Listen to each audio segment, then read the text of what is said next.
Hey guys, welcome back to one more video on the channel, and this time I'm back with a question from limits. I was solving the JEE Advanced question paper of one of the coaching institutes and I found this question, and I thought it is a good idea to present the solution of this particular question on my channel because a lot of such questions had already been asked in JEE Advanced and JEE Mains. Alright, so if you don't know how to solve these kind of questions, this is an opportunity for you to learn and understand how to solve these kind of questions. So you have a limit given, limit x tends to 0, and this is the expression, and when you evaluate it, it will evaluate to some value L. And if you observe, this expression has got m and n, which are two unknowns in this particular question, and also they are saying this L is equals to the left hand derivative of e to the power minus mod x at x is equal to 0. So they did not directly give the value of the limit, so to get the value of L you have to compute this particular limit. Therefore L is equals to limit x tends to 0 minus e to the power mod x. Alright, okay, this it is not the limit, so it is the left hand derivative at x is equals to 0 minus. Alright, so when x is less than 0, so mod x is simply minus x. Therefore e to the power mod x is equals to, so mod x is minus x, e to the power minus mod x is equals to e to the power x. So therefore L is equals to d upon dx of e to the power x, which is simply e to the power x, and when you put the value x is equals to 0, you will get the value as 1. Now the value of this particular limit is 1. So now let us consider that limit x tends to 0, 1 minus cos of 1 minus cos x by 2 divided by 2 to the power m x to the power n is equals to 1. So this is given to us and you are asked to find out the values of m and n. Now how do you do that? So we know that 1 minus cos 2 theta is simply 2 sine square theta. So you can apply this particular formula to this particular part of the problem.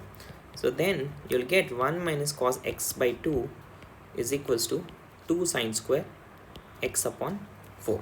So this is what you'll get. So therefore now your limit will look like limit x tends to 0, 1 minus cos of 2 sine square x upon 4 divided by 2 to the power n m multiplied by x to the power n. Alright, now what happens? Now what do you do? Now again, so if you consider this particular thing as 2 theta, alright, where your theta is simply sine square x by 4, then this is in the form of 1 minus cos 2 theta, so that is again 2 sine square theta. So it is simply 2 sine square theta is sine square x upon 4 divided by 2 to the power m multiplied by x power n. So now this is simply limit x tends to 0 twice of sine power 4 x by 4 divided by 2 power m x power n. So this is equal to 1. Now we know the result, limit t tends to 0 sine t upon t is equal to 1. So similarly we can write limit t tends to 0 sine t by t whole power 4 is also equals to 1. So these are the two results that you should have at the back of your mind. So now consider this particular limit x tends to 0. So let us write 2 upon 2 power m x power n here, and let us worry only about this part. So this looks like sine of x by 4 whole power 4. Now if you carefully observe, since x tends to 0, x by 4 also tends to 0.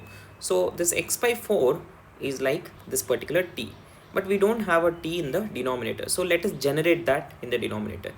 So I'll divide this with x to the power 4, and since I divided it, I have to multiply it with x to the power 4, and the answer should be equals to 1.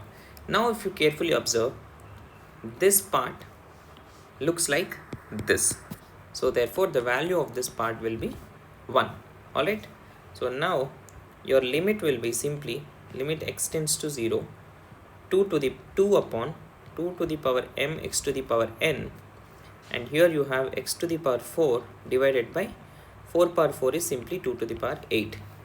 Now if you carefully observe, this is simply limit x tends to 0, 2 to the power 1 minus m minus 8 multiplied by x to the power 4 minus n. So this should be equal to 1. So let us say if 4 minus n is greater than 0, then the value of the limit will be 0, which is not desired. If 4 minus n is less than 0, then the value of limit will go to infinite, which is again not desired. Therefore 4 minus n has to be 0, which implies that your n is equals to 4. So when your n is equals to 4, your limit will look something like this: 2 to the power minus m minus 7 multiplied by, this will become x to the power 0, which is 1. This should be equal to 1. So now this limit is independent of x.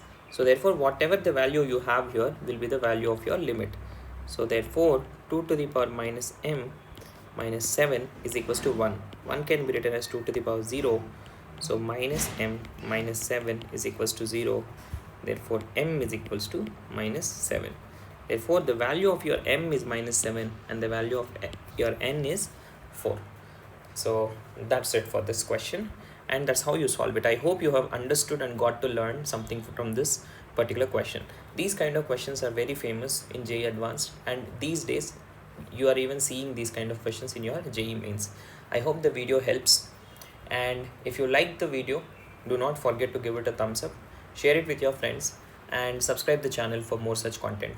If you have any queries, comment section is the way to reach out to me, and I'll meet you in the next video. Thank you.